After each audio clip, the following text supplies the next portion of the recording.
The following news flash is brought to you by the Lone Star Lowdown, providing your daily bulletins for the commodities market. Today in history, news updates, and the inside scoop into the tides of the alternative. Markets for Monday, the 27th of June, 2016, are currently trading with gold at $1,324.81 an ounce, silver $17.75 an ounce, Texas crude $47.64 a barrel, and Bitcoin is currently sitting at about 650 U.S. currency.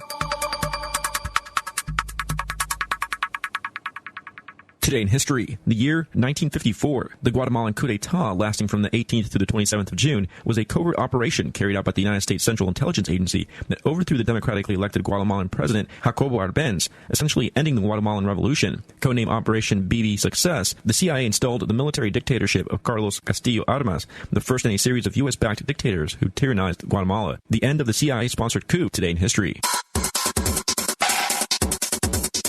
In recent news, the Supreme Court ruled today that Texas abortion restrictions pose an unconstitutional burden on the women seeking to end their pregnancies. It was a 5-3 decision by the court to toss out Texas's 2013 regulations on abortion doctors and clinics. This decision, as all Supreme Court rulings do, sets a national precedent, in this case to delineate how far individual states can go to restrict abortion.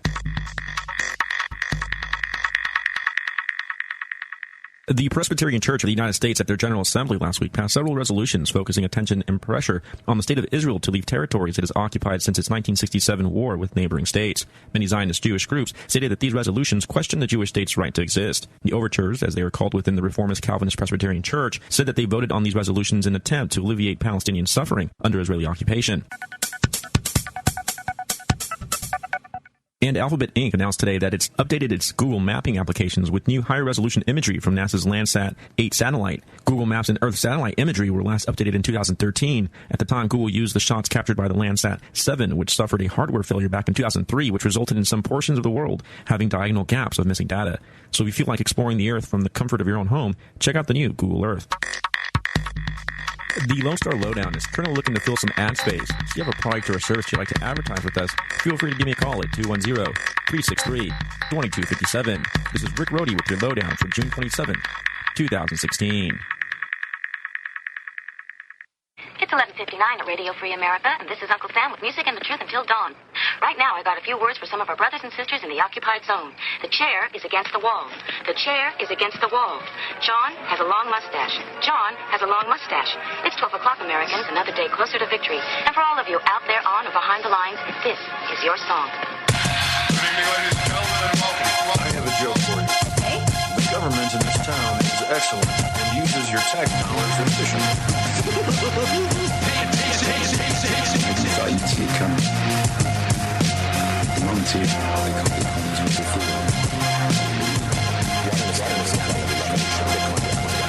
Bitcoin is immune from attack almost completely. With Bitcoin, you actually gain far more from using that computing power to generate Bitcoin.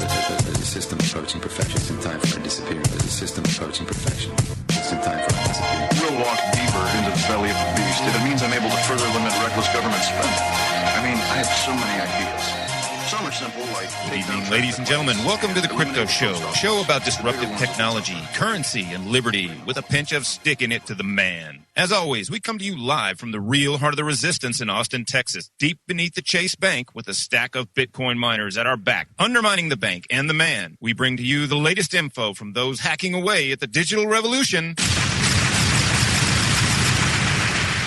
and having some fun while we do it. Well, you know, my daddy used to say, blah, blah, blah, blah, blah, blah, blah, blah, blah, blah. That's George Carlin. Right? You know it. I love George Carlin. What's one of my favorites? It's my first rule is I don't trust anything the government tells me.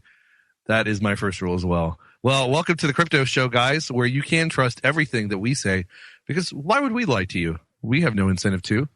Well, it is Wednesday, June 29, 2016. Here at the Crypto Show, we are coming to you from Logos Radio Network. Don't forget to go to logosradionetwork.com and donate to keep this wonderful broadcast, this wonderful airing of wonderful programming coming to you. It has been around for many years, and it is all thanks to listener support. And of course, there's other wonderful programs on the network as well that you can check out and find out more about at logosradionetwork.com. And our sponsors, Brave New Books and Hill Country Home Improvements. BraveNewBookstore.com is the place where you can find out some of the items sold at Brave New Books. You can even purchase them through the website if you don't have the opportunity to come down to the store in person. And there's also an events page there to find out what's going on at the bookstore of late. Mm-hmm. And of course, I think they're now accepting OneCoin at Brave New Books. So if you have any OneCoin, go ahead and just bring it on down. OneCoin gladly accept it there. Is the preferred method of payment at Brave New Books. So bring all your OneCoin down and unload. If you're, I don't think it's just don't tell John we sent you. Yeah, right. Tell him Ryan Mitzel sent you. Just kidding. And speaking of OneCoin, we do have an interview with basically a journalist, a guy who wrote an article for Bitcoin.com concerning OneCoin and basically what the scam that it is. And that interview was actually supposed to be a debate between him and one of the reps for OneCoin, but the rep did not show up. What was the guy's name? The journalist guy? Oh, Tim Tation. Tim Tation. There you go. And we had a pretty good interview with him. Lots of revealing stuff about OneCoin. Pretty hard to look at it any other way than as the fraud that it is. But decide for yourself. Do your own research. Check out the interview. We'll have it up on the website and the Facebook page if it isn't up there already. And of course, as I mentioned, our sponsor, Hill Country Home Improvements. I also don't want to forget our other sponsor. We usually only do them every Sunday, but Crypto Compare with the Crypto Compare News Minute. And just real quick, just to waste time, but also I thought this was interesting, something we missed last episode. It was part of the Crypto Compare News Minute. Just real quick, I want to read it because it was an interesting update to the whole Ether DAO situation, and it's something that I wasn't aware of, and we didn't get a chance to mention over air last time. So let me just do that real quick. And it's gone. Yeah, that's what happened to all those DAOs and Ethers. Ethereum White Hats saved the day versus Black Hats DAO. A group of Ethereum White Hat developers have taken on some DAO hackers. The group known as Robinhood have infiltrated a specific child DAO known as Number 78, where they know the curator and hold 3 of the 5 addresses. Tuesday at 1900 hours, the group detected a new attempt to drain the DAO funds and decided to act in order to remove the funds from the DAO as quickly as possible into a safe child DAO Number 78.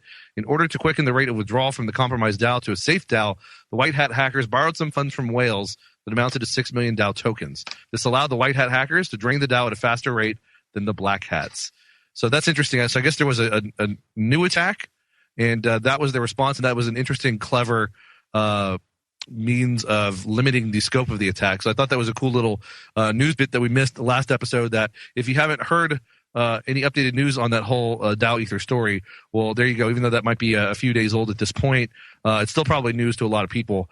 And so don't forget the Crypto Compare News Minute every Sunday and sometimes on Wednesdays on the Crypto Show. And we thank them for their support of the Crypto Show and for the up-to-date cryptosphere news that they provide for us. Well, so today's episode should be a fun one, a little more relaxed than usual. Later in the show, we may get some of the Arcade City drivers into the show to discuss how that's going and any current developments.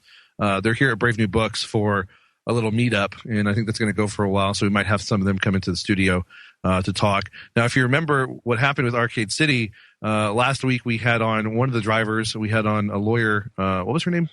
Stephanie Collins. Stephanie Collins, that's right. And some other guests to discuss and of course Christopher David, to discuss the fact that Arcade City was now being basically stings were being put in place now by the police against Arcade City. And the lady we had on who was a driver was one of the victims of those things. And not only was she a victim who was peaceably conducting, exchange with friends and getting tipped for doing so, getting a simple donation, a non-commercial donation for doing them a favor. But she was ticketed, and then her car was impounded, most bizarrely, which it's still not clear why the police felt they were justified in doing so. As far as we could tell, that was an illegal move on the part of the police. Don't quote me on that, I'm not a lawyer, but it was definitely problematic at the very least, and there seemed to be no cause for it, which was something that the lawyer we had on, Stephanie Collins, corroborated, was the fact that there were seemingly no grounds for doing it. So, but, the police, they're gods unto themselves, and they do what they want, and we're just little, ants for them to squish on, and we're just, God bless America if they don't step on us. Don't forget about it. Exactly. Well, we have, let's get to our first guest, a returning guest, one of my favorites. Well, it's a little white lie. See the way he's looking at me right now. But I can't explain. But there's something about the way Cody Wilson looks tonight. Takes my breath away. Sorry. Well, yes, if you couldn't gather, no other man can make me burst out singing quite like that except Cody Wilson. And he is in studio with us. Cody, thanks for joining us. Thank you. I wanted to sing Take My Breath Away the whole time. I'm just about to do it. Take my breath away. Boom, boom. Boom, boom, boom. Yeah, boom, boom, boom. I'm sorry, I couldn't hold it back. Baby, I could hold emotion in this foolish lover's game. This should be a karaoke show. Dude, that would be fun. Do y'all ever do karaoke over at D&D? Have any Absolutely, every day. Yeah? It's actually, this kind of scandalous. We get in trouble for how emotive and, emo our music is in the shop while we build, this rugged machine for boomers. It is very sort of incongruous kind of music. We're playing... Yeah. I mean, Joel is mostly responsible for... I was going to ask. I figured it was Joel. Weepingly, weepingly pathetic. Yeah, exactly. Most of the music is. And teen emo, the Joel's music is. I should put Enya on. This is not even a joke. Ben is in the shop. Ben can confirm. It's like, you know what, guys? I think we should listen to Enya again.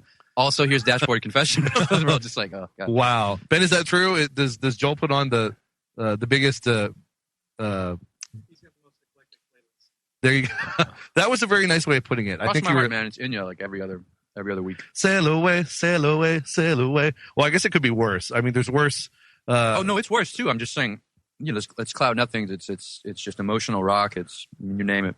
Does Joel, is he like working on something and then suddenly the song comes on and his head lifts up and he looks to the sky? Joel's a Pandora fiend, because he was in a band in another life. Really? He was a band leader. Had his own. Well, he could play guitar pretty well. Yeah, that makes sense. Well, that's right. And so he really channels his feelings and I guess that other life that he had. And I'm probably not too close. I'm not close enough to the mic here, am I? Yeah, it's a little better. It's always the same with me. Baby, just treat it like it's always the same. Treat it like it's mine. like at home, Cody. All right, Chris. Okay. Excuse me. Sorry. He just brings it out of me. Well, that's what he said. Look, yes, it's an emotional place at that shop. Well, but you know what? That's kind of cool, though. I mean, and we sing. Emotional is one word for it, but relaxed, laid back. Open and there you go. Just in touch with yourselves, and your inner spirit. That's a good thing, I think, for fostering a good work environment. I didn't plan to mention this here, but we do we've officially changed our bathroom signs at Defense Distributed. we really have. Again, Ben can confirm. We now have non-binary. We have non-binary and what else do you call it? I guess gender fluid bathroom signage. Gender fluid. This bathroom is available for all gender expressions and identities. It's like a paragraph you got to read before you walk in the bathroom. Do you have to sign a waiver just to make sure that you're not offended by the bathroom and you won't sue? You have the right symbol. It's it's the symbol with like the 3 token things on it instead of the 1 or the 2. Is it the artist formerly known as Prince symbol? Yes, exactly. It's that one. Okay. You know what I'm talking about? Yeah. It is that symbol. Oh, okay. I mean, it's not actually the Prince. Have you seen it before? Actually, no, I'm kind of just kidding. Can I pull this up? Like the gender fluid symbol. Yeah. I got to pull this up real quick. Yeah, check it out. Gender fluid symbol? It's like all gender. It's like the all gender symbol. Check it out. Oh, I see what you're saying. It's like 3 circles. They cross in the middle, and then it's the male female. Is that it? Oh, my bad. Well, the one I'm not looking at what you're looking at, but there's a central ring, and then off of the ring are 3 different. I don't know. Oh, I think I see. Yeah. There's the cross, the arrow, and then the cross arrow. That's right. The cross arrow. It's got that cross arrow on it, which is all important. Sorry, the one I pulled up was offensive. Oh, was it? I apologize. That's all right. You can make a bathroom sign out of that too if you want. Well, it was offensive not because it was like graphic, but because it was not the proper. That's right. SJW approved bathroom gender sign. We got ours from ADAsigns.com, which is a good source. What is it? ADAsigns.com. American Disabilities Act. Compliant signage and stuff. Yeah, man. Is that a real thing? Of course it's a real thing. We do. They outfit like half of the universities in this. Well, I guess I'm stuck out because I identify as a ham sandwich. So I have to go outside, right? I'm going to eat you. I don't mean to out you guys intentionally as being backwards and non-progressive. But you did anyway. But you know what? You make it so easy. Well, we're kind of a huge target, that's for sure. You make it so simple. Well, we'll be right back with Gender Fluid, Cody Wilson here on the other side of the break, so stay tuned. You are listening to the Logos Radio Network. LogosRadioNetwork.com. This is what happens when you call the cops. Say what? This is what happens when you call the cops. Come on. This is what happens when you call the cops. You get your rights violated or you all get shot. This is what happens when you call the cops. This is what happens when you call the cops. This is what happens when you call the cops. You get your rights violated or you all get shot. I'm sick of people being victimized by criminal cops. Psychopathic predators terrorizing neighborhood blocks. Equipped with pepper spray, mace, cuffs, tasers, and glocks. They like Serial killers acting out subliminal thoughts. Forget what you taught. These cops have got a license to kill. Witness intimidation means that they can use it at will. Code of silence means that the pigs will never let out a squeal. And if they go to court, they know the judge will make them a deal. For real, that's why they stopping me, locking me up and stopping me, confiscating my property, talking in my demography, making the poor commodities, profiting off of poverty, enforcing policy, supporting prison economies. Yeah, no one makes money when the violence stops. Hate and brutality's the way to make a criminal crop. Blood in the gutters, how the rich butter they bread at the top. And that's why this is what happens when you call the cops. Come on, this is what happens. All right, guys, welcome back to the Crypto Show, and we hope you've had fun so far. After that segment of levity and humor, we are now going to kind of get to brass tacks and get to the subject at hand and get a little more serious, although probably at times we'll deviate into humor. That's just the way we are. But, of course, we do have our guest in studio, Cody Wilson. He is the founder of Defense Distributed, and he's also one of the coolest guys I know. Oh, man. The compliments just don't stop. They just really don't. It's just a river. I just come down here when my self-esteem tank is just a bit low. And I get this little beep on my iPhone. It's a Cody Wilson self-esteem app. Oh, and when it gets low, it beeps, and then I make sure to fill him in as a guest on the show so I can flatter him the whole time. That's why I'm in the game, man. Those guys will compliment me. All right, I'll go there. well, there's a lot to compliment you on. You're a brilliant guy. Yes. What else am I? Yes. Well, speaking. Ladies and gentlemen, he's speechless. Sorry. Look, you know what? If you stopped, I can pick it up. You know, he's also handsome. I don't know if you mentioned that. He is handsome. This is great. We need to do this once a week. Face for radio. I like this. As often as you need, man. Yeah? We're here for you. Thank you, brother. You're welcome. Well, look, I'm making a machine. That's what I'm here. Okay, so there's a few things I wanted to talk to you about. Oh, no kidding. Part 2. One of which is Ghost Gunner Part 2. That's right. No, that's right. We've got the second version of our machine. Never thought I'd make it this far. Never thought we'd get here. I know. We had no business making a CNC machine. But the demand is so strong. The people are so unnerved in terms, gun control. There's been a kind of market shift in the attitude toward gun control, both in popular opinion and the politicians' willingness or perceived willingness to implement gun control. Now, what is this perceived shift? I mean, I'm almost asking a rhetorical question. No, it's fine. And is this a sudden, recent shift? I should explain. I think in the wake of the events of Orlando, which didn't cut clean for people, that should have been, in a more aggressively, civil libertarian society, that should have been easily a conversation about radical Islam and integration of this other and this remainder, that's the non-Western remainder. Instead, it became immediately a conversation about gun control and disarming hate, #disarm hate, and how right-wing white Republicans are enabling terrorism against protected classes in the country. Incredible. And then, of course, it ended dramatically with the standoff or the sit-in in the House of Representatives, which was that was such a joke. That was such a stunt. Did you guys talk about that here? I don't know if we talked about it. I know on my Facebook I did for what that's worth. It was bizarre and farcical. And of course, the only people that watched it the whole night were actual pro-gun people. Be like, what are they going to say? What are they going to do? You were so right, by the way, real quick. Yeah. On Facebook, I noticed a lot of my liberal friends commenting on it and praising it, going like, oh my God, this is just like the civil rights movement in the 60s. Exactly. But none of them actually watched it, you could tell. That's right. It's just, we're glad it's going on. We got to make sure that we throw in our hat in the ring to say that we support this. But they didn't actually watch it. That's right. Because it's just about appearances and it's about looking self-righteous. Well, anyway. Precisely. It's about flogging us with John Lewis. Just talking about how great John Lewis was as just this artifact, That's the civil rights era this guy, relic right? of the civil rights period, yeah. And then using his bare life, because frankly, the guy could, he can only kind of croak when you put him up on a podium. Well, he's really old. Well, yeah. I mean, I feel like I don't know how into it he is, but I feel like they're using him. Well, no, I mean, he was happy to be used. He's not as out of it as some of the other guys that sauntered on up to the podium. Weekend at Bernie's. And exactly.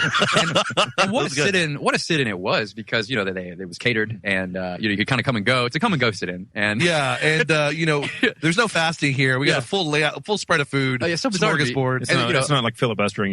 Certainly not. Now they wanted it to be like that. And here's what's incredible. Paul Ryan gave them the runway. They were the House was going into recess. They could have sat there and occupied the floor of the House of Representatives for, who knows? They could have turned this into something big. If I was there, I was Republican, I would have went and got a disco ball and some music and just turned it into a big party. Those Republicans, I would have done that too. They would have got up and danced. Look, there is some tension, because when you look at the public polling, indisputably, 90% of people, almost 90% of people support these. When you describe it as expanded background checks or universal background checks and other things, I think even strong majorities support the no-fly list. And that's the scariest part. Sorry to interrupt, but I'm really glad you brought that up. That's the scariest part, is that now a lot of these liberals, they're not just obviously in favor of stricter gun control measures. They're now in favor of reducing or eliminating due process. Yeah. Of of basically, if you're on this no-fly list, you're on a no-gun list. Or if the government claims, according to their definition, they suspect you of terrorism, well, now you can't get a gun. I was shocked how many of my liberal friends on Facebook were supporting that. Yeah. You know what I'm saying? It's no, obviously, because it's not. They don't treat it like a real. Textual rights have no protection. Well, the ones that they don't like, right? Disfavored rights are second-class rights in this country, and all your liberal friends is going to be able to ask you is like, well, we should do something. That's just not an attitude. Would those people on the no-fly list be able to buy all the parts and the machine and get their own gun? On my machine? Yeah, of course. No-fly list has nothing to do with acquisition of our machine. And plus, like some of the people on the no-fly list, like they're 4-year-olds on the no-fly list. Oh, really? There's an 8-year-old on the no-fly list. I mean, that's how ridiculous it is. Oh my God, it's so great. Cody won't even sell to those guys. I know, man. Hey, when 4-year-olds call up the shop, that's when you know. That's when you know. You know what? I got to rethink my life choices here. Give us the goods. Can I mill a like squirt 9 gun? o'clock. You should be in bed. Isn't it past your bedtime? Yeah, this is like so. Look, this whole I don't know. Acclimate. What do you call it when you get used to something? Yeah, acclimation. Yeah. This acclimation to. Is that the word? Gosh, sounds good enough. Well, there's other words, but you acclimate or getting acclimated to just the list culture, secret court culture, secret proceedings, secret process culture. Just mainstreaming that for the convenient marginal gun victory.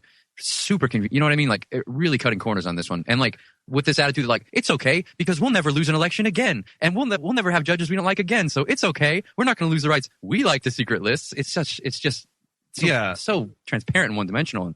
Yeah, the idea that their party will always be in power and the people with their ideology. Yeah. So don't worry about it, guys. But maybe that's the lead into what we can talk about, like the bigger things about Brexit and populism and stuff that maybe I want to get to today with you guys. Yeah, just this, they begin their sit-in with this incredible language, like the language of history. John Lewis and the rest of them are like, the spirit of history is with us. Like this arc of history stuff really hitting us hard. But like to use language like that, no bill, no break. We are not, we're going to occupy this floor. We are not going to get up until there's a vote. And then they get up 24 hours later and leave. Which is pathetic. But you can't, with language like that, you can't leave that effort on the field or unexamined. Oh my gosh, what is this? Like, what's this incredibly powerful schizophrenia that we're dealing with that all the gun people are left to kind of, I don't know, shiver at and quake, in its wake. Well, but schizophrenia I think is a good word, but I mean, that's just typical of the leftist mindset in general, I think. So to me, it's like, that schizophrenia is not hard for them to just kind of swallow. Oh, double think, right? Yeah. But we know that at the same time, it's like they believe it and they don't believe it simultaneously. Because like they can start sitting like that fully. You saw it on Twitter. It was like, it's time. Enough is enough. Hashtag enough is enough. It's like the spirit of history is with us. This divine stuff. And then they can quit it the next day, and everyone's like, great job, great work. You really did it without the dissonant moment where it's like, yeah, wow, that was kind of a useless anticlimactic effort. And disappointing. And all you did was send out a couple fundraising emails on it. Right. Which is a typical. No, I'm sorry. I don't care if you were 100% behind the action and gun control or. I think a normal reaction would have been, wait a minute, you were only there for a day? Yeah. It was catered? Exactly. You would have some sort of sense of disappointment or something, but that didn't even happen. I feel like they should pay me for these things because it's like, my advice would be like, wow, well, let's just keep this going. I mean, there were thousands of people outside the Capitol on that second day. They could have kept this thing going. Yeah. And it's like they couldn't even be bothered to have the courage of their like convenient convictions for another day, another 2 days. This would have been great. They could have kept it in the news and probably forced a vote. If they actually want to vote, they probably could have forced it. So I wonder why they didn't. Well, we're coming to break with Cody Wilson, and that's a really good point. They perhaps could have forced a vote, but chose not to. But we'll talk to him about more of that and other stuff on the other side. Stay tuned. A lot of teachers and students rely on laptops and iPads for education. But one school in Silicon Valley has gone retro and banned computers. I'm Dr. Catherine Albrecht, and I'll be back to tell you about the great school that says computers don't compute. Privacy is under attack. When you give up data about yourself, you'll never get it back again. And once your privacy is gone, you'll find your freedoms will start to vanish too. So protect your rights, say no to surveillance, and keep your information to yourself. Privacy, it's worth hanging on to. This message is brought to you by StartPage.com, the private search engine alternative to Google, Yahoo, and Bing. Start over with StartPage. Schools spend a fortune on classroom computers to train kids for the future. But in the heart of Silicon Valley, one private school has gone the other way, banning computers and even discouraging kids from using them at home. The Waldorf School has a unique philosophy focused on imagination and hands-on activities. Their teaching tools include low-tech pencils and paper, blackboards and chalk, knitting needles, and sometimes even mud. 3/4 of the school's parents work for technology giants like Apple, Google, and Yahoo. While they're making technology for the rest of us, they're sending their own kids to greener pastures. I'm Dr. Catherine Albrecht for StartPage.com, the world's most private search engine. Live Free Speech Radio. LogosRadioNetwork.com. What's your plan for tomorrow? Are you a leader or will you follow? Are you a fighter or will you cower? It's our time to take back the power. What's your plan for tomorrow? Are you a leader or will you follow? Are you a fighter or will you cower? It's our time to take back the power. What you gonna do when they show up in black suits on your street in army boots and then silence you? What you gonna say when they strip your rights away and the tax man makes you pay for every bit of sweat you've been today?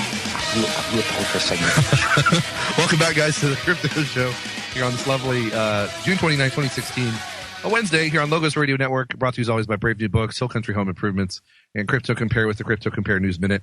And we're talking in studio with one of our favorite guests, Cody Wilson. He is the founder of... Former guest, Cody Wilson. Former guest. I said favorite. Cody Wilson, founder of Defense Distributed. And as it turns out, I guess we just had one of the vagrants from Drag walk in and just kind of sit down and put on some headphones. So I guess he's going to be joining the show. No, oh no! Are you here for Unsung? Well, you know, I came from a very privileged family, and we don't like the term drag rats, but we've been on the side of the road for a long time, and I've decided to abandon my privilege in order to Joel's joking. Understand the plight of the proletariat. Joel's currently joking. That is a joke. Joel was raised by a middle class family. Also, he didn't even go to public school. Is that also, true? he has a tattoo of a battleship on his chest, which you can only afford. Also, only think is a good idea if you're white and. Anyway, okay. So look, here's what we were talking about. Chris, you can keep it together, man. We're trying to talk about the religion of progress. I want to get back to Ghost Gunner 2 in a second, but as a lead-in, let's talk about you were talking about how the sit-in, had it lasted longer, it could have forced a vote. Do you really think so? I do. And why do you think they didn't go that far if they were maybe aware of that? Okay, look at what happened in the Senate the day before on gun control. The Cornyn bill, 8 Republicans broke ranks and went with the Democrats to pass something on gun control in the wake of Orlando because they know public opinion's against them on background checks, and they know public opinion's looking real soft and squishy on this no-fly, no-buy concept, right? Even though it's bad, they didn't want to die on the Fifth Amendment sword, you know. So they were voting, and Democrats didn't want it in the Senate. They didn't want the Cornyn bill to pass, and it was just having it just had fig leaf Fifth Amendment protections, and it didn't pass all the same because the Democrats want to preserve it more as an election year issue, as a Hillary Clinton pro-gun thing. They like the technique of being able to say Republicans want terrorists to buy guns more than they do actually having the solution in some type of, you know. I see, to get that kind of rhetoric out there that even the Republicans who are so anti-terrorist, that's right. Well, they want the terrorists to go ahead and get the They guns. wanted that more than they wanted the solution. That makes that's actually really... That happened the day before in the Senate, okay? Yeah. Paul Ryan comes out and goes, look, man, look, we tried to get this done in the Senate. It's not going to happen. Nothing's going to pass the House. And the House is like, no, you evil Republicans, you want these terrorists of guns. We'll see, we must occupy this House. John Lewis like, we must occupy this House. We're going to occupy it. And then Debbie Wasserman, well, not Debbie Wasserman, but Sheila Jackson Lee and the rest of them come in there like, this is what democracy looks like, you know, when a bunch of rich, wealthy, funded Democrats sit down on a carpeted floor before the golden fascies and, you know, talk to Facebook. You know, this is what democracy looks like. Your meme is dead. That's clearly, your meme is dead when that happens. But no, man, and that's the worst part too, is, you know, you have these essentially elites who control us up there acting like they're just one of the people and they're advocating for the people. And again, trying to conjure up this 60 civil rights it was a farce idea. We shall overcome. We shall overcome. It was so ridiculous. Oh my God, they did say that. You're right. Oh, in the stories. I was getting just angry because it was just so farcical. Well, it didn't have to have substance or content, right? But I mean, anyway, it wasn't. It never does have to for liberals. And here's, I guess, back to your original question. Despite its farcical nature, if they had held to it, if they had held out and done it for day after day, and actually given something, sacrificed something, missed a couple meals, right? I mean, just and then we begin to see them flag and get tired. It's like, oh my God, they really do want something to be done on guns. Oh my God, people are beginning to call in, you know, C-SPAN record ratings, watching the Periscope video, you know, people calling in, and then there's thousands of people outside, you know, more and more coming by bus, you know, give it time to become an event. And they had all this time because Congress had been, voting to recess. Right. They could have done it. They could have built the momentum, and it was happening. And then what? Pelosi gets in front of the lectern and wants you to congratulate her for missing a lot of sleep the night before. Wow, we did it. We did it. Wow, no break, no bill, no break. And then they just wrapped it at 25 hours. And that just goes to show you that the insincerity of those politicians.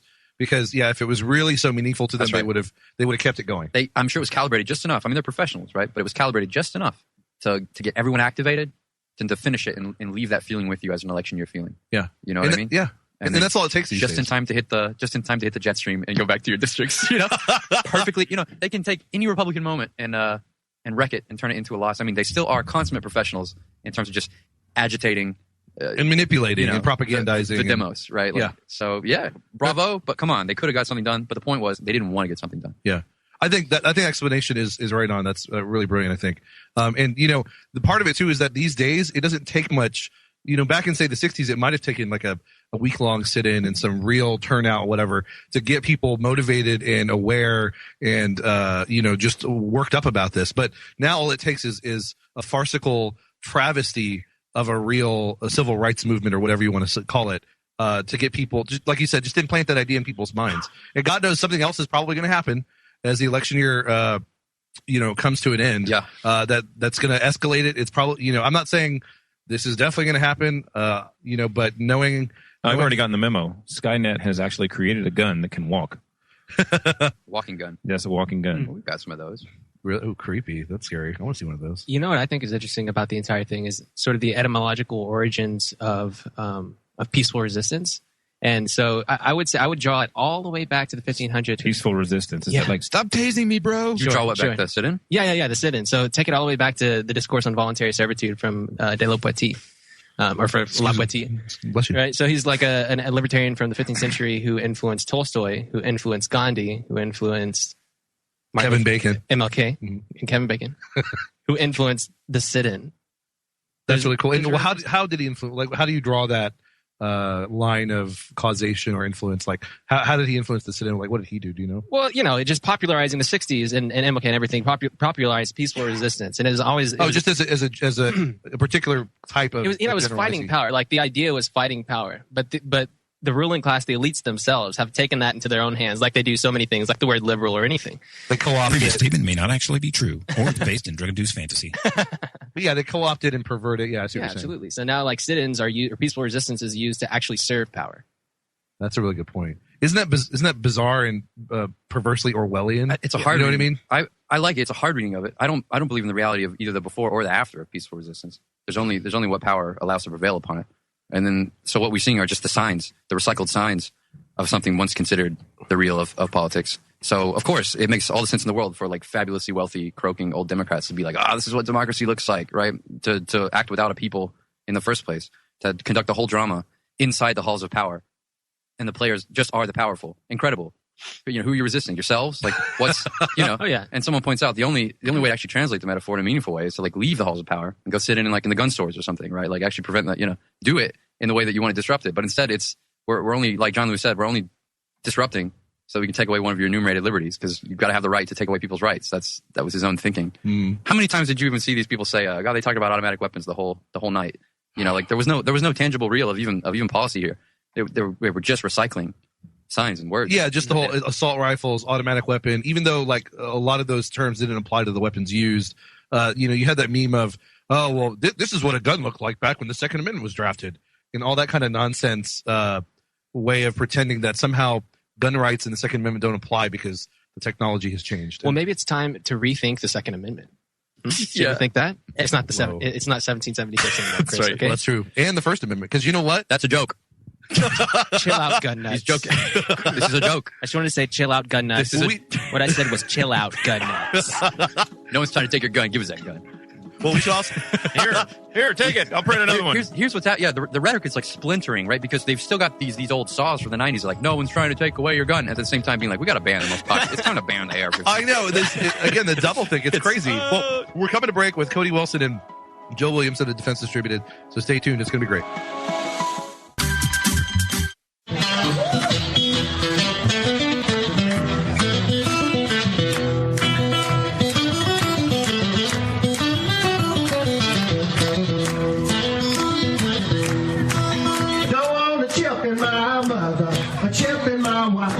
I don't want a chip in my babies. Stay out of our lives. Don't want no shackles. Don't want no shackles on me. I sit down with Big Brother. Shame on that Big Brother trying to track and trace me and all you and tag the animals and tag everything on earth. I sit down with Big Brother. Down with Big Brother.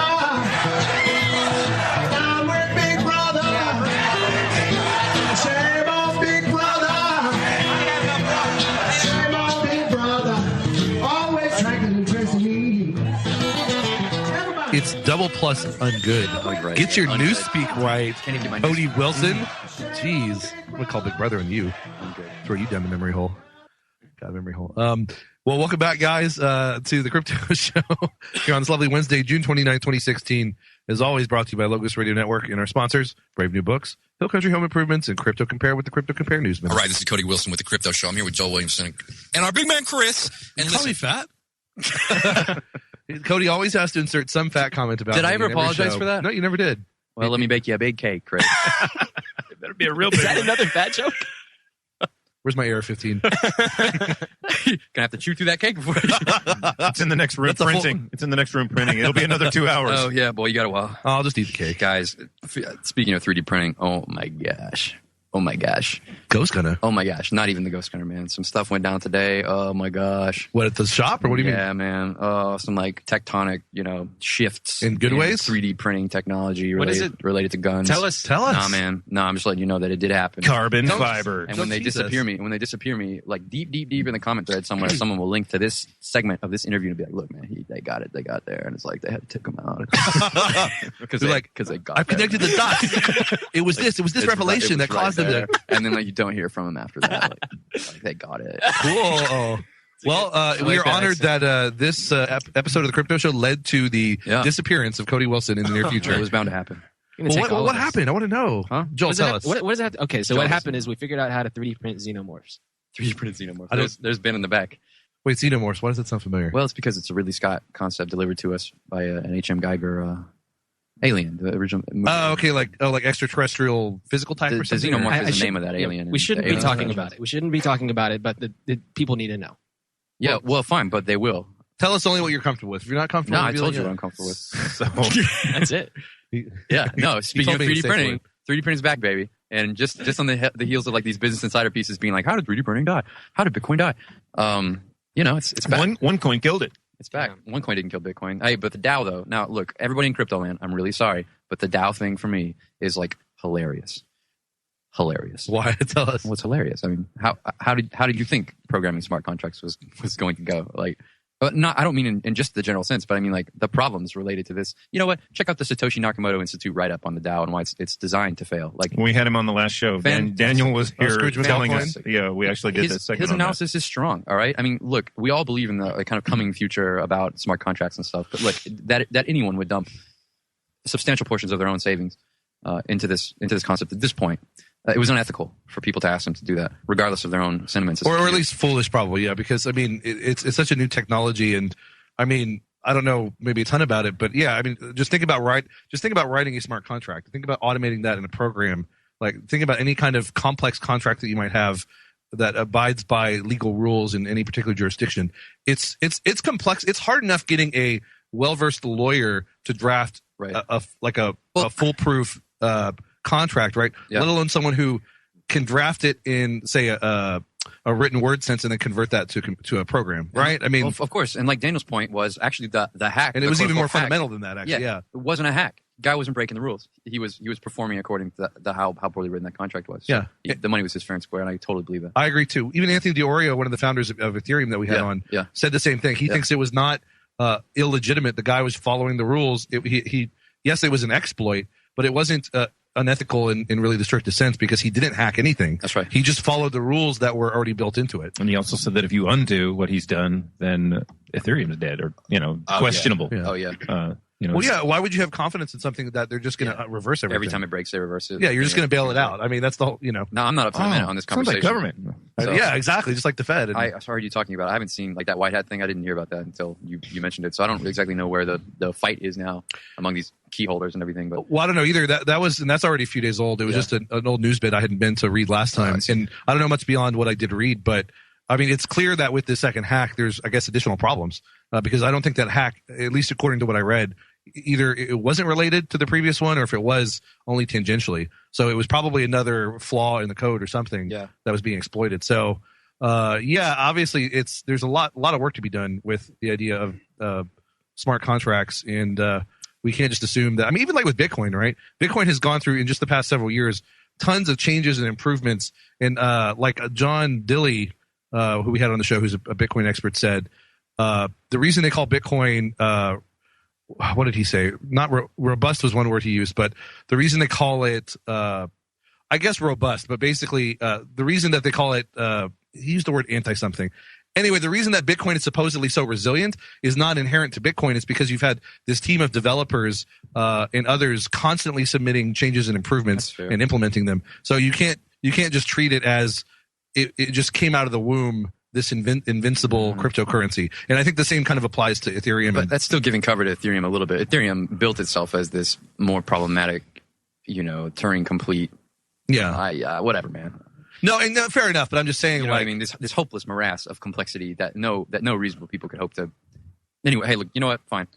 Of course, this would happen with the DAO, and I guess that's all I intend to say. Well, and I think and just to finish that thought, like I think you're right. I mean, it's easy to say this in hindsight, but I think an intelligent observer, even if they weren't necessarily that technically savvy, probably could have predicted this, because I think it was sort of inherent in the technology and its novelty that it was some exploit or something was going to be discovered, some flaw, and something like this would happen. So, it's just another reason to be very careful where you put your money, especially in something that is not that well tested and has more complexities than even say Bitcoin. So, calling it Ether is more apt now, right?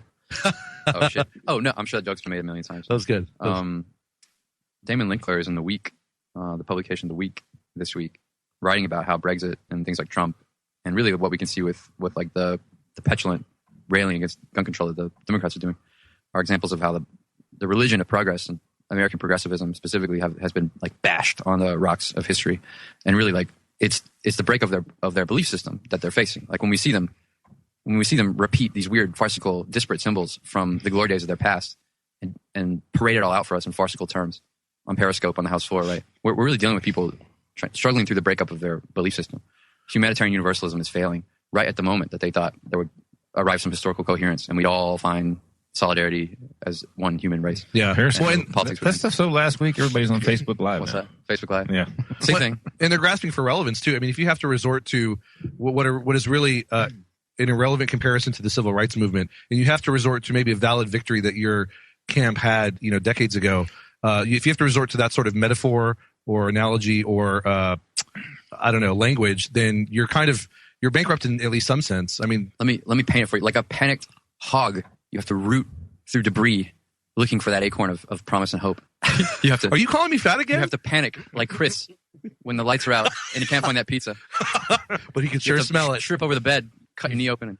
And if there's one sense bigger than his hunger that he has, it's his sense of smell. Chris, I want to be clear. You're bringing on all these jokes here, man, like this, and then you gotta put me up to it when you challenge me. You're like fat only in the pH. It's baby, pretty hot and tempting every day. Thanks, I appreciate it. Ladies and gentlemen, that's a joke. Sweet. He's joking. Let's make this clear, because and it's a joke because I'm not. Nice. I'm not pretty hot and tempting. I'm just fat with an S. Relatively hot. All right, you know what? Enough of this pity party for you, buddy. What I'm trying to say here is that like progressivism is now dealing with like when people diagnose Trump as a phenomenon or Brexit as a phenomenon, they're not even doing it on the level of like the arguments that he's presenting or the fatuousness and childishness of it all. They're doing it as like from a place of like moral umbrage. They're like, it is a moral offense that that I am watching exists, right? Like this contradicts the ultimate kind of boundness and arc of the destiny of my ideology, like our human destiny. This stands in the way. I mean, this is why you have people who feel almost and they'll get it this summer, who feel that they have the moral authority to kill. They will kill by this sign. Hillary can give it to them. That's why Scott Adams endorsed Hillary on his blog. He says, look, I live in California. I'm rich. I don't want to die. I have to endorse Hillary Clinton because she's going to give her people more authority to kill me. The only place you can get that from is from a religion with an eschatology. Progress is destiny. The that makes a lot of democratic sense. reconciliation of culture. And the eschatology being the sort of culmination, the endpoint of that ideology and the sort of conflict that goes with it. All particular human solidarities, I mean, the particular ones, the ones that we denigrate with tribalisms and whatever, right. Are just some different flavor of racism or some type of ism, some type of phobia. Or elitism or bigotry or phobia. There's only one solidarity, and it's the one of the post-political scene where it's like, no, we've arrived at all the conclusions, and now it's simply a matter of aesthetics and political style. Brilliant and true. That's Cody Wilson. We'll be right back after this break, guys.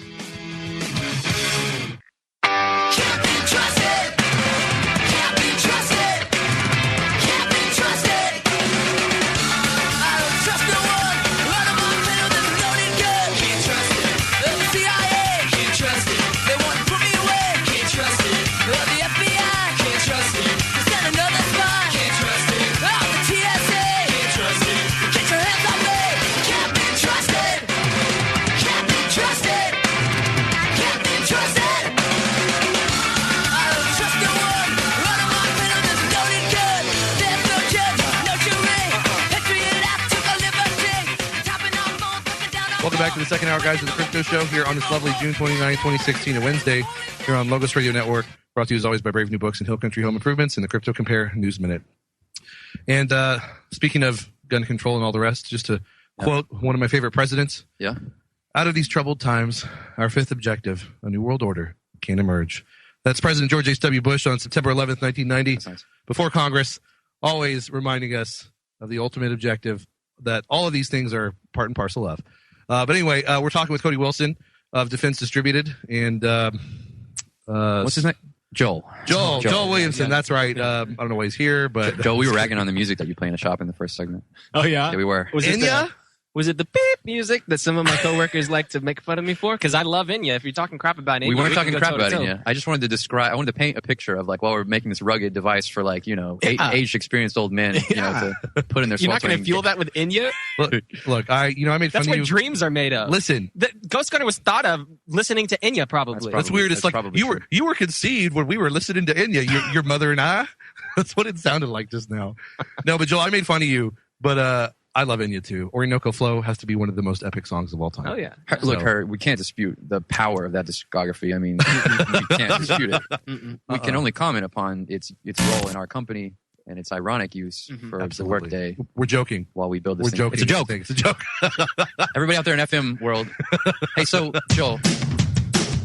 Hey, that's my song.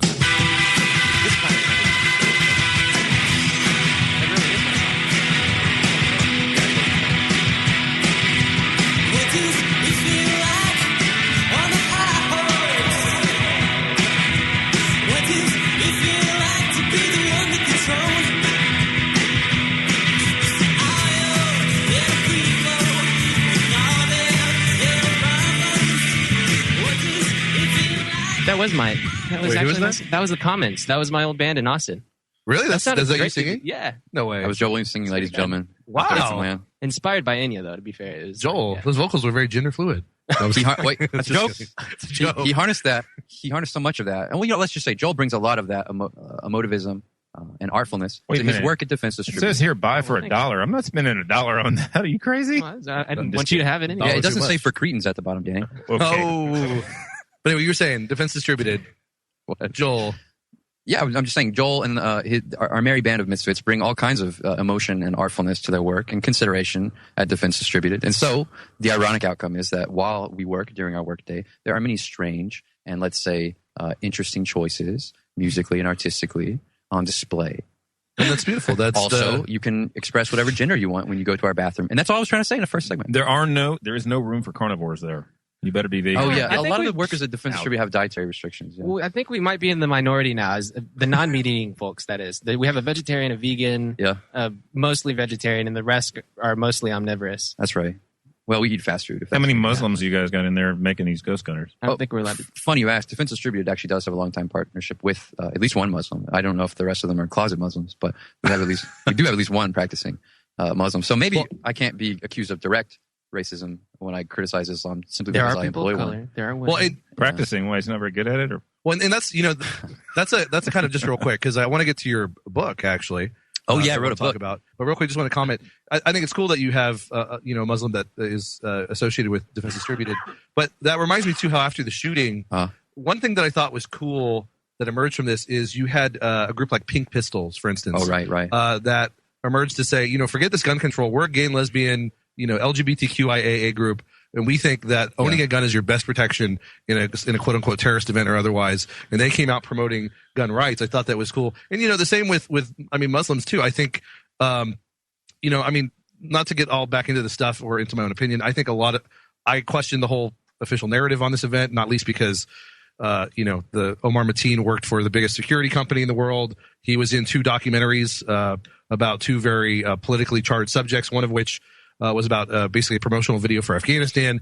His dad runs a U.S. government-funded television show about Afghanistan and is connected to people at the State Department, the CIA, and people in Congress. That's right. He's been there. He's been at the State Department, had meetings there. Yeah, I'm not going to go further than that. All I'm going to say is, I think instead of getting caught up in these sort of I don't know, minority groups with these shootings as far as like, oh, they're victims. Let's empower them, whether you're Muslim or gay or whoever.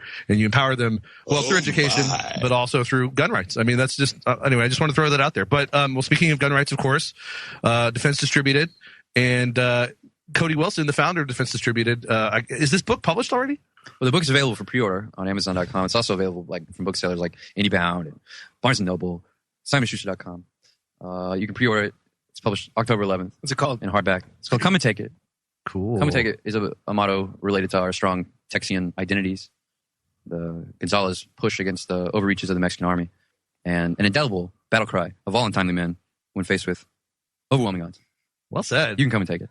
But man, that's more like a movie trailer preview right there than a book. I like that. The book is mostly about, actually, it's not so much about guns and 3D printing, which is its excuse, as it is about the degradation of the religion of progress, the dissolution of universal humanitarianism, and how all strong stands against it are undiagnosable and illegible by the current situation. They know that what I'm doing and what I've done with Defense Distributed and what we are now doing is politically unacceptable, but they cannot assign its meaning. And they cannot diagnose its particular fascism. They can't explain why it's bad. They just know that. Okay, they don't have the vocabulary. Because, well, yeah. Is it? I mean, I agree with you on that. They probably don't have the vocabulary. But is it more than just that, or is it because it just happens to fit in with the superficial paradigm to which they subscribe? Not that there's any logic to it. It's because it is a signal of reversion, of the reversion of the sense of history, capital H history that they have, the destined progress of democratic coherence or that eschatology, as you said. It's a sign of the ultimate reversal of that project. At least one strong sign of it. So kind of an undoing of their sort of utopian progressive. Yeah, but with their tools. And this is why, like, you don't have to explain the printed gun to people. You don't really have to explain that to people. They get it. It's like, oh, wait, well, if it's the internet and anyone can just download it and print a gun, that we get with 10 years, 15 years of file sharing, what that means. Like, okay, now everyone's got a gun. This undoes all the democratic functionalist state projects of the post-war period, where where everyone's going to come into a block and we're all going to kind of assign with super status treaties and stuff. Like, we're all going to neatly, UN arms trade treaty, this whole idea, we're going to get it controlled. And no, it's a sign of the ultimate disorder of not just the gun control project, but of all political projects. Right. Yeah, that makes sense. So, I mean, it totally undermines their long-term project, their superstructure of the fascist state that they want to bring about through gun control and other measures. And it does so in a way that, like, I kind of see what you're saying. They get so complacent thinking, well, all we need is the typical organ of the state in passing legislation to achieve our goals. Yet something like 3D printing totally throws it out the window. It's totally out of left field, and it's not something that can easily be counteracted with the traditional tools that they're used to using. It can only be ignored, frankly. And all the gun proposals you've seen after Orlando deal with gun sales, right? They deal with the background check on the sale, gun commerce, and all these ideas. But of course, we sell machinery and promote equipment and files that allow people to surreptitiously, latently, disguisedly, right, produce these things for themselves. Outside the watchful eyes of state structures, and it can't even be admitted in public discourse. And it was inflicted. Right now. It was inflicted, right? Like well, it didn't depend on democratic consensus in order to exist. They now drive. That's why it's powerful. They drive our customers into our arms. But right now, the book isn't that. The book isn't me just like throwing 10-cent words at you or whatever the whole time. It's a narrative about what we did and how we did it, and an excuse to explore the moods and the communities around Bitcoin. A lot of early Bitcoin is in there. And 3D printing and lots of software developers and political radicals and all of this kind of soup that created the 3D printed gun. That's really exciting. And so the book is finished. It's set for publication October 11th, you said, right? That's right. You can pre-order now on Amazon.com, IndieBound, Simon & Schuster, BarnesandNoble.com. There is a 3D printable Braille version? No? Obviously. Okay. Is there a special edition leather-bound one that you'll sign for me? There is one that I get to narrate, apparently. That when the audiobook comes out, I get to narrate Cool. I don't know how I'm going to do that, but I'm going to do it. But yeah, I mean, I guess I'm being pretty serious about it, but I'm proud of what was done in the book. And I intend to, especially closer to publication, promote it quite intensely.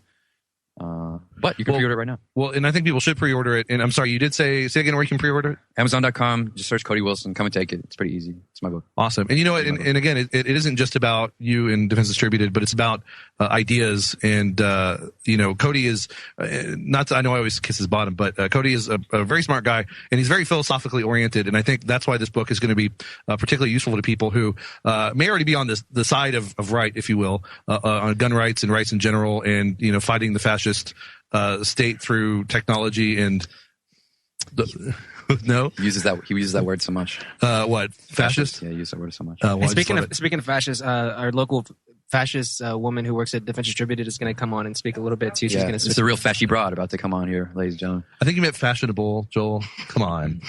I'm going to go interview Derek. I love you, Chris. Joel, I love you. I never see you. I know. Well, why is that? I don't know. Baby, do you mean like in the Avatar sense? Like I see you, Joel? Exactly. Well, but yeah, I mean, but anyway, I'm really excited because you have a mind that is well suited for philosophical musings. I think people are going to benefit from ordering the book and reading it. Well, it's not all musty and stuff. It's just genealogy of the ideas that produced it and the things that we did. And some of it's going to read like it's impossible, but it's exactly how it happened. And hopefully, it steals the young radicals to come and informs them that there really is no trick to it. You've just got to have a sense of youthful despair. That's enough to get you going. You sense of youthful despair. Yeah. Well, that's quite a committedness and youthful despair. I think quite an optimistic way to put it there, Cody. Thank you. Well, we're coming to break. I do want to introduce, though, we are going to have on the mic Paloma from Defense Distributed as well. So, hi. Hey, Paloma, glad to have you on. So we'll have her on to join the discussion here in just a moment when we return after this break. So stay tuned. This is the Logos Radio Network.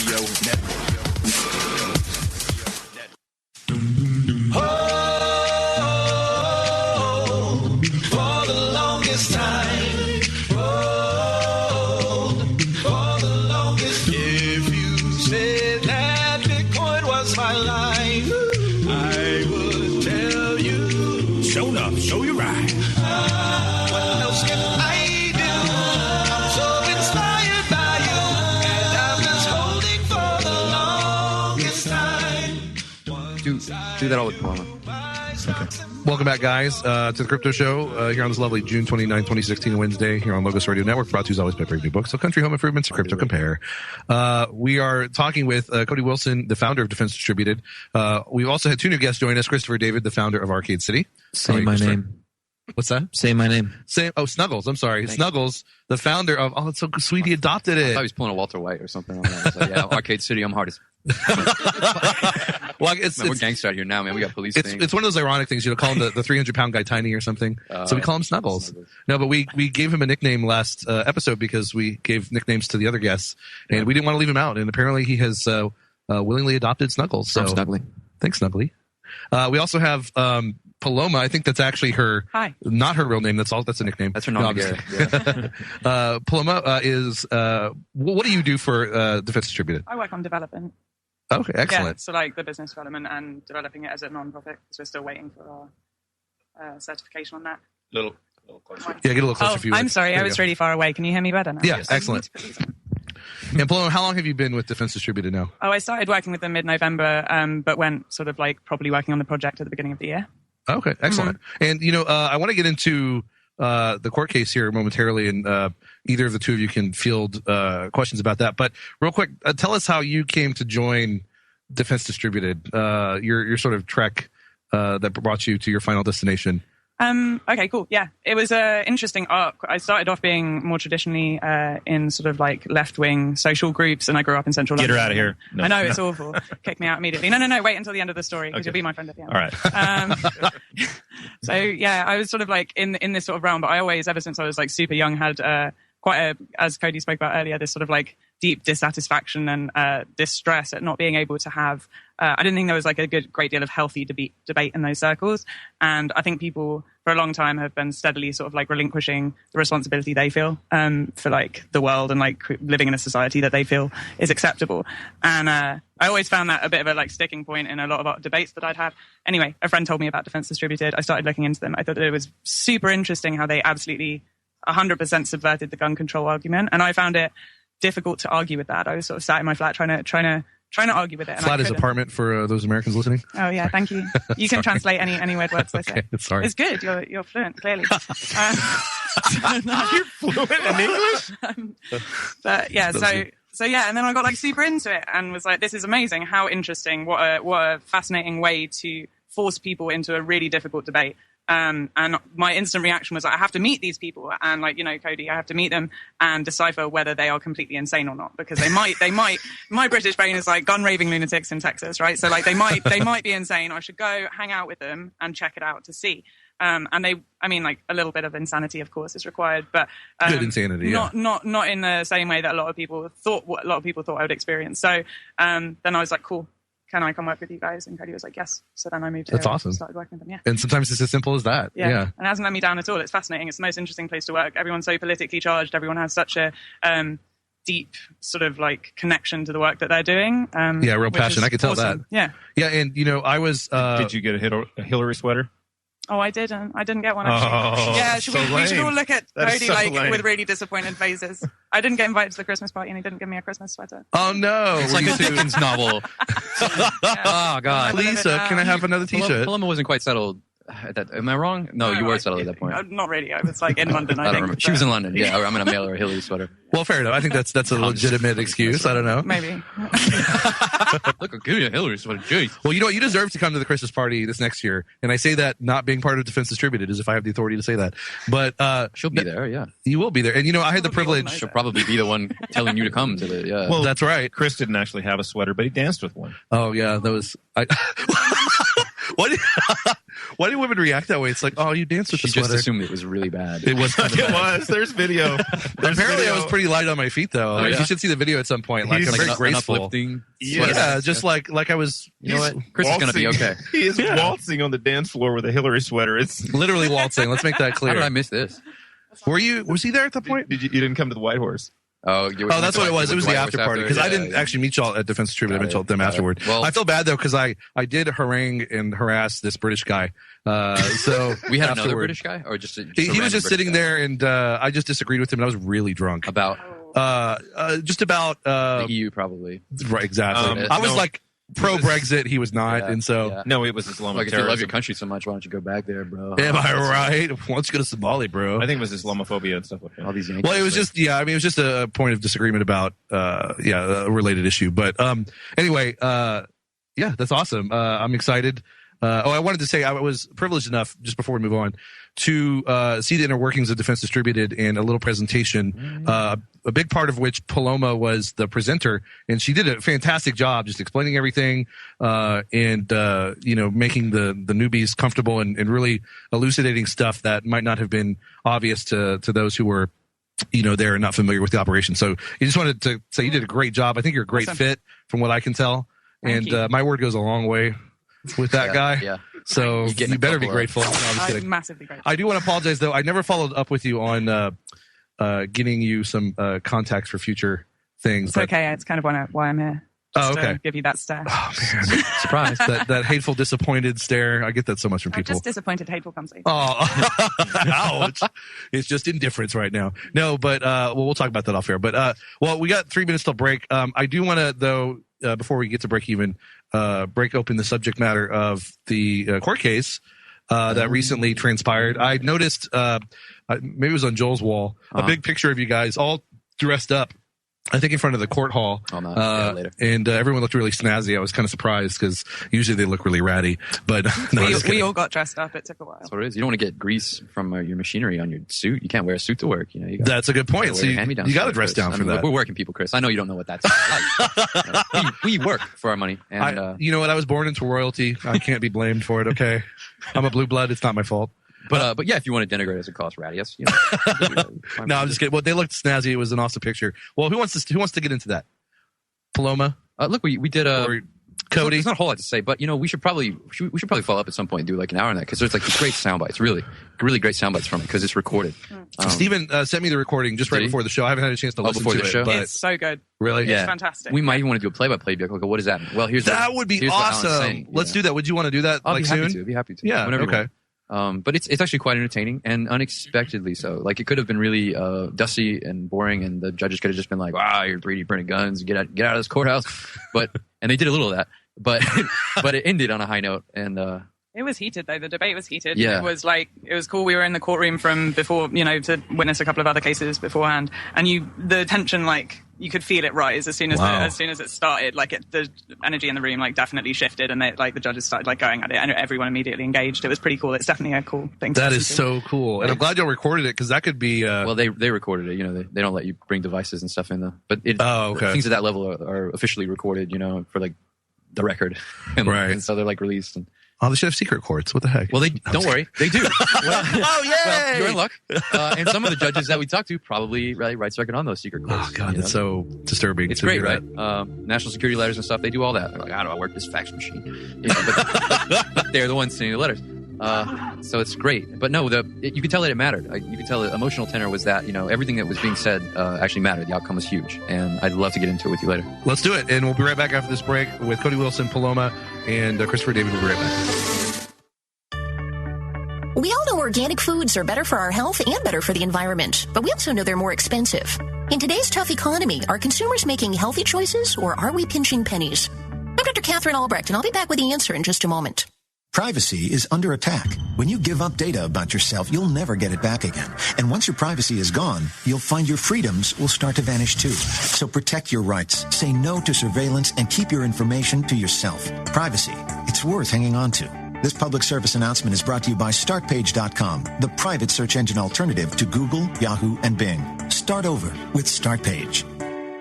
The tide is turning. Despite tough economic times and competition from cheaper genetically modified foods, Americans are opening their wallets for organic choices. A new report shows the U.S. organic industry grew a whopping 8% in 2010, and sales of organic fruits and vegetables now account for nearly 12% of all produce sales. Clearly, consumers are demanding healthy options at the grocery store, and they're voting with their pocketbooks. So join me and millions of other conscientious shoppers as we change the face of America's farmlands and the choices available on our store shelves. Buy green. I'm Dr. Catherine Albrecht. More news and information at CatherineAlbrecht.com. About chemtrails. You're listening to the Logos Radio Network at logosradionetwork.com. I've been walking a tightrope between fact and fiction. Been wrestling with demons in small bottle prisons. Been talking to sinners who claim to be Christian. Been shouting at leaders who claim to be listening in the pendulum swing. Welcome back, guys, to the Crypto Show, our second to last segment here with Cody Wilson, founder of Defense Distributed, and Paloma of Defense Distributed as well. Do you have an official title? Director of Development, technically. Director of Development, technically. Okay. Yeah, so one without the technically. Oh, without the technically. Yeah. Okay, gotcha. And we had to make the card bigger for the comma, technically. This wasn't worth it, so you just cut it off. We also have Christopher David, the founder of Arcade City. And in a moment, we may kind of, see what might be the intersection of Defense Distributed and Arcade City. Well, let's find out. How much trouble you want to get in, buddy? All of it. All of the trouble? But before that, real quick, we were talking about Second Chance Prom off air, and I just want to say, I like the idea, and here's why. Because my senior year, I was so in love with this girl that was going with a friend of mine to prom that I had a chance to go with my friend's cousin to prom. Yeah. And the same friend going with your... No, different one. Sorry, that would have been even weirder. But she was cute. She was nice. A great girl. And I should have gone. But instead, as a sort of weird protest, I took a blow-up doll to the prom. And I went to a private Baptist high school. Oh, my God. And her name was Debbie. The blow-up doll? Yeah. Did you write it on her forehead and mark her? Later on that night, I did. You should have named her Pam. Hey, did you take Polythene Pam. Did you take the little portraits and everything? No, I wish I had. Now that would have gone. That's going all the way if you took the picture. I know. I wish I had. Your mom. She's proud to this day. She's like, hey, at least you had somebody for prom. Man, your mom's cold. Oh my God. Cold as ice. Your mom's cold. To say Chris's date was full of hot air. Anyway, this is a true story. Can be verified by my high school friends. Wow. If you can reach them. After I graduated college, not quite the same, but a lot of my friends were getting married, which happens in Arkansas. But I mean, I guess universally after college, a number of people get married. They've been paired off for a little bit. It's time to get married. To make our first mistake. Why not? The Mrs. degree kind of thing in some parts of the country. Yeah, of course. The MRS degree, right? Very strong down where I'm from. And not a bad career choice if you can swing it. But I took a blow-up doll to a number of the famous haunts around Little Rock and took my wedding photos, my engagement photos. Are you serious? With the blow-up doll. For real? These pictures still exist. That is so awesome. Sarah Haddix took them for me. Can you send me these pictures? I used to have like a killer. I used to be on Facebook. There was a time when I too was a slave. What? Out there. And I really had killer like albums of photos and concepts that I do. Send me these photos. I'm going to cut out and put my face. At this point, I'm afraid that I can't let those photos make it into the public domain. Man. Well, how about you just send them to me privately? We can put Chris's picture on the blow-up. I take myself too seriously. That's what I'm saying. Too seriously. But guys, we're joking. We're joking. It's a joke. Or are we? I did do it though, and I feel your pain because it was my kind of way of protesting that moment. Yeah, thank you. No, and same with me. It was my way of making a parody out of. I mean, prom is cool. I'm not saying it's not maybe a rite of passage for some people in a valid way, but it's overdone and there's too much hype to it. And you gave away the whole story though at the beginning. You would have gone if you got to go with the girl. Only because of Norma Lisa. Oh, oops. Did I just say her name on the radio? See, look, you weren't really against the form. You were against that you didn't have it your way. And so whatever, Cody. Moving on. I mean, you opened the story with like, look, I would have loved to go to prom with this girl that I wanted to go with, but I couldn't, and so I'm going to pout like a little child. I'm going to open you up with the Ghost Gunner too, if you're not careful. 16 years later, I'm still hung up on Norma Lisa. By the way, I just rescued a Ghost Gunner from a craggy mountain height today with Paloma. What does that mean? We did. We drove out into the wilderness and retrieved a Ghost Gunner lying on a rock. What? Can you elaborate a little bit more? Nope. Out in the tumbled, far-flung wastes of the hill country in Texas, there sat a Ghost Gunner up on a rocky prominence. We rescued that Ghost Gunner. We drove our little all-wheel drive vehicle over the boulders, and we crossed a couple of. Was it like at the top of Enchanted Rock? Was it not working? Was it one of the ones I made? It was working. Was there like a yogi guarding it? You know, like a mountain. It was on its own. There was a scorpion. Yeah, we thought it was a scorpion. I definitely thought it was a scorpion. It turned out it was like a cricket. It was wow, Paloma. I just saw something. I don't know. I don't even know. Should you be around guns? Look like. Probably she is now. That's crazy. Well, this is a cool story. I don't know how this Ghost Gunner got out there. Is this going to be in your next book? That's the thing. They get out there. You know what I mean? They get out there, and we get the call, and we got it. Sometimes you got to go get them. You know, true story. A couple of our customers now have been raided by the police, and those Ghost Gunners get kidnapped, and we got to go get those Ghost Gunners. Cool, for real. Wow, true story. Well, of course, you sell enough people. I mean, most of them are. And if you're listening in California, we still have a Ghost Gunner that you can buy, and it will. Go to the proceeds will go to the freeross.org. Freeross.org. Yeah. I don't know how to cross-pollinate here with Arcade City. I mean, my whole thing is like, we can't be like Arcade City because we can't do anything that we do on Facebook. It's immediately banned. They've got this thing against guns. Well, there are some Arcade City drivers with vans. We could set up in the back of a van and just... That sounds terrifying. Well, then you've got the ATF, which is so obvious. We'll be getting off Facebook as soon as we can. Oh, you will? Okay. I mean, I knew that's the ultimate kind of plan. You're going to be this peer-to-peer thing. And so not to call you out on that. I know you're working as hard as you can. You guys are working with some enterprise type developers at this point? Yep, I'm actually going to Ontario next week to oversee the final code sprint for the full version of the app. Then after that we'll do more of the Ethereum blockchain stuff over the next year, kind of component by component. But we want to get something out that can serve Austin's needs, right? And we're gonna get something out in August, right before all the UT kids come back. Totally smart. You gotta run while you can run, get that mind share. And now you guys had a lot of DAO, was that right? Did you get a lot of DAO raised? What happened to you guys? No, I bought $10 worth of DAO, and we were planning to do a proposal. I was kind of like stepping back just to see if it imploded, and it imploded. So $10 worth of DAO. So you bought all of it. I bought all of it. I am the siphoner. It was me. Pretty good. I bought $3,000 worth, and then 2 hours later got rid of it. Hey man, buy the dip. Yep. So do you guys plan to raise? Is this something you don't want to talk about in public? Or? We are probably a few weeks away from closing our seed round, and we're looking at doing a token sale later this year, like Q4. That's great. On Ethereum, yeah. That's awesome. I guess when you do that too, of course, we'll have you back on to talk about that and promote that and get the word out. So yeah. That's really awesome.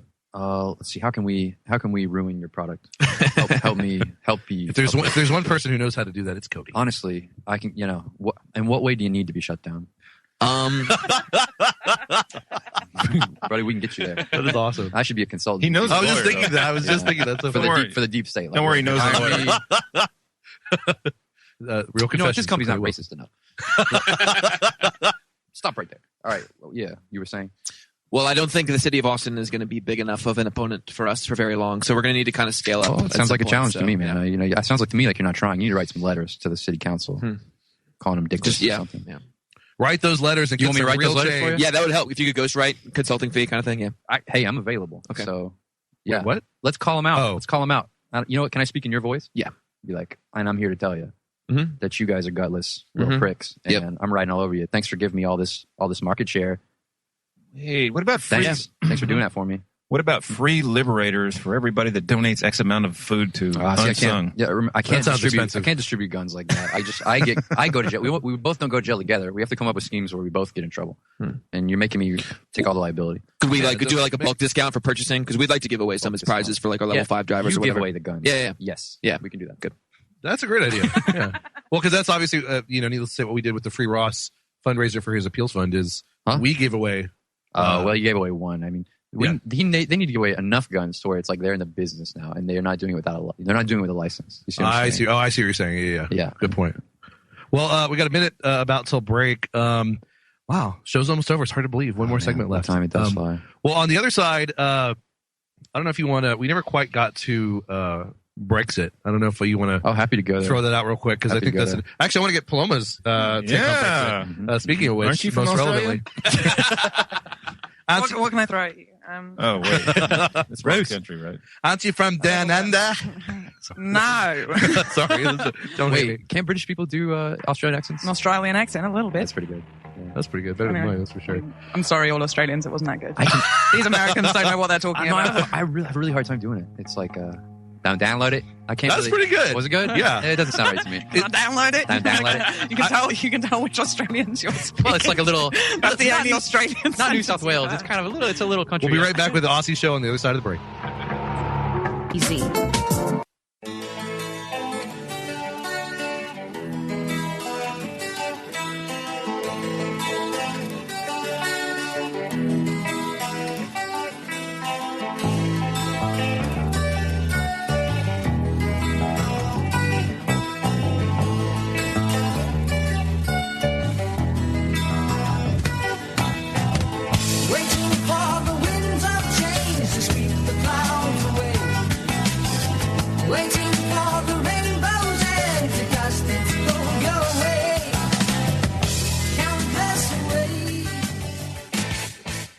All right, guys, welcome back to the last segment of the Crypto Show. We're talking with Cody Wilson, founder of Defense Distributed, and the director of development, technically, Paloma. Thanks. It's a joke.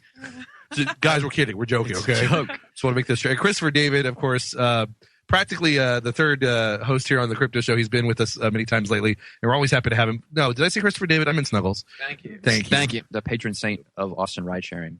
I like that. Huh? That's kind of cool. A saint. You have been christened such by. You've been beatified by Cody Wilson. Patron demon. All right, thank you. That's a pretty Christian name.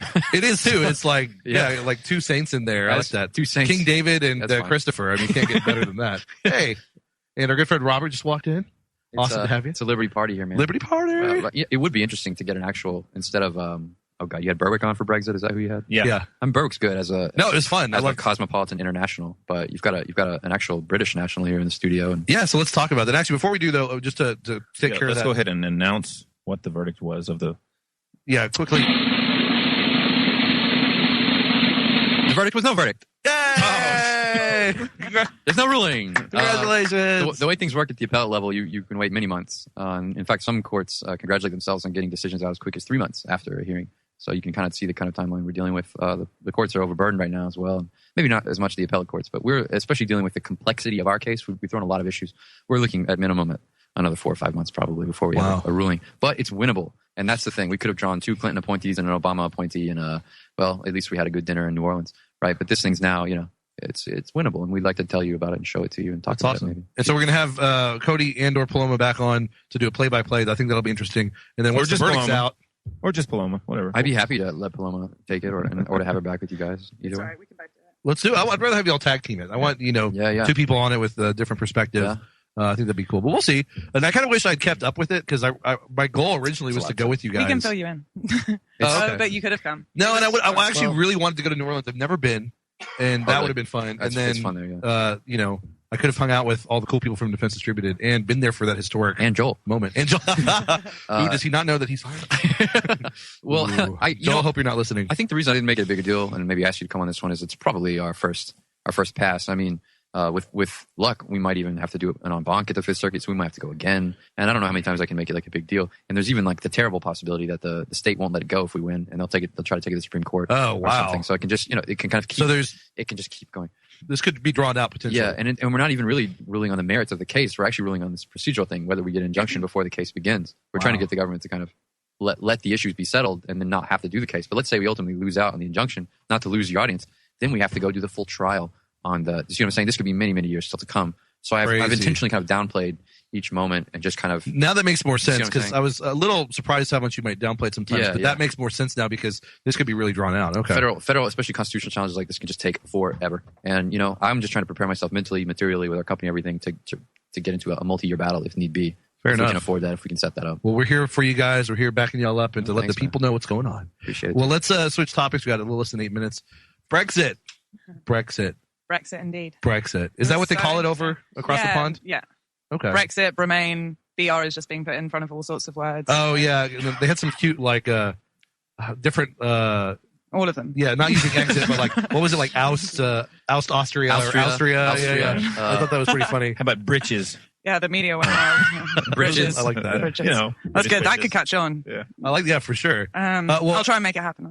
You know what? I've got all the words there. Grexit, which was actually one back in the day. The Portugal. All right, Italy. I like this one for France. Fruck off. No, this one's pretty good. Check out. Check out. Nice. Austria. Texit. Bijum. I like Bijum. Texas become popular. Oh, Texas. Yeah, that sprang up right as the vote happened. Yeah. New York Times has covered that. I saw the Houston Chronicle did a big thing on it. Like, I think, unfortunately, it's going to be, especially if Trump doesn't win, it's going to be a big issue in the Republican Party Texas for the next session. They might let it get out of committee. Yeah, that would be really cool. We'll have to keep, watch on that. Well, I want to hear your perspectives. Paloma, you're British person. Yes, correct. British person. Yes. I'm sorry. Just kidding. Yeah, no, it's all right. What are you sorry for, though? I didn't catch it. Am I angry at you? I don't know. No. Confusing. It's what we say in Texas if you're from New York, but cool. If you're just not from Texas, we're sorry. No, yeah. Well, but yeah. No, it's great. I'm from London. It's awesome. It's fine. You don't need to be sorry. That's good. That's a good. Yeah. Touche. So it was interesting. It was an interesting journey for me, the Brexit vote. My dearest father offered to vote for me. He's German. He actually wouldn't have been able to vote. He offered to vote for me as long as I voted in the way that he wanted. Which was that, to remain in the EU? It was to remain, yeah. Figured, yeah. He's definitely a European person, so that was definitely his goal. He felt very passionately. I didn't. I was intrigued to see what happened, and as he wouldn't have been able to vote, I decided to allow him to have mine. Which was interesting because I was kind of in the Remain camp. A lot of my friends were, but I was just interested to see. The discussions were really interesting. Everyone, on my Facebook feed in the lead up to it was like, obviously, it will never happen. Like, these people are stupid. It was really dismissive of any sort of argument, disagreeing with them. And as I've said before, I quite like being a little bit provocative and trying to right. And you were saying that's kind of what brought you around to Defense Distributed and a different perspective on the gun debate is the fact that there's no room for debate with the subject like that really Brexit. Puts me off. That really aggravates me. So I like that. So I was kind of on the fence. I was interested to see how it happened, what would happen, and kind of leaning towards the Remain. But what really pissed me off actually was after the vote had landed. There was this outcry, this like universal outcry of how outrage, how ridiculous it was, how stupid these people are, how just complete rejection of any sort of validity of the vote. And I thought that was stupid, really, from a group of people who have so much faith in democracy and do not question that faith that they have in democracy. Right, but once it goes against what they want, yeah. Well, to them, it's at that point it doesn't make sense, and at that point I get quite worried because if you feel that passionately about democracy, you really should understand how it works, and it's aggravating. It's aggravating to not be able to have that discussion with people. It's aggravating to not have any acknowledgement of what would make people vote that way, why there's a disagreement, why we're seeing these figures come out of different areas of England, why is that? And the place where I'm from actually was one of the top. My local area was one of the top 3 that voted Remain. Is it a younger area? Because from what I could tell, the younger people were. It's East London. It's hipster. And I thought that was also really interesting because traditionally in the past it would have absolutely been a Brexit community that would have lived there. But it's like the east end of every other big city, that's had this sort of like gentrification, hipster upheaval sort of situation. Maybe painted flowers on the dustbins. Yeah, it's gone. They used to. There was this corner that had like rabid like dogs being kept in a cage. It's now like a really nice brunch cafe. So you see that. East Austin. So that. Yeah, there's a lot of people there now, and I thought that was quite an interesting thing to see come out, that the vote landed so significantly on that side. There are other reasons for that, cultural and what have you, but it was interesting to me to see the outrage and now the chaos that ensues. People are so surprised by this chaos, and it's like, you started it, like this is what you did, and unless you're going to revel in it, what the fuck is the point, really? So yeah, that was my view on Brexit. Well, and just real quick, what would the view have been markedly different, say, I don't know, 10 years ago? Or at least more in the past, would it have been different? And then what do you think were some of the reasons people wanted Britain to remain? Well, I think the Remain was a big thing. Just there were a lot of like arguments that were very obvious that were made in favour of remaining part of the EU that were very simple to understand. I also think that in where I grew up, it would have been Remain the entire time. I think that it was just also English people don't like change as much, but then they like an underdog. So I think there's also there's also cultural character at play here, which is something that is completely disregarded anytime there's a vote. It's like, oh yeah, people just will stop acting like humans and they'll make rational decisions, which is stupid because we never make. Well, I mean we do, but it's not a given that everyone's going to make a rational decision. Given, yeah. So to sort of employ this sort of like theory is a bit weird, but. Yeah, so that's kind of like, I think there was character at play. You know, the British people, the British press was littered the next day with people saying, oh, who'd voted to exit, saying sort of like, oh, if I could vote again, I'd vote to stay. Like 1 million people interviewed, like, not, you know what they say about that though, right? If was a fifth, we'd all be drunk. Well, exactly. And I think it's, you know, he's, there's an element of sort of like, oh yeah, well, like I didn't think it would happen, so I voted for it. Again, like this is, people need to understand their responsibility if that's how they're going to feel afterwards. So right. I just think that the debate afterwards has been like a wet fish. And that's what I find aggravating. So that's my opinion on it. Yeah, interesting. Great. Good response. It's just been the interest though of the dailies and whatever the media leads to paint the kind of buyer's remorse and to generate, you know, the interest that drove the petition, for example, that reached 3 million signatures to reconsider, to have another referendum, or to drive the narratives that some of the MPs could band together to ignore the referendum vote, for example. I mean, they're doing anything to kind of resuscitate counter narratives, and in the interest of like, even the narrative that spawned almost immediately, which is like, well, we don't have to send the Article 50 letter, we don't have to do it. But of course, Cameron is committed now to saying that what happened, he's seeing it through, and of course he's resigned. And it's not just Cameron, but it's Merkel and it's Juncker, it's everybody who said no, like the proceedings have to begin immediately. We're already renegotiating access to the single market. I guess we'll talk more after the break. Yeah, well, that's actually the end of the show, but it's been a great one, and we'll talk more the next time. All right, bye guys.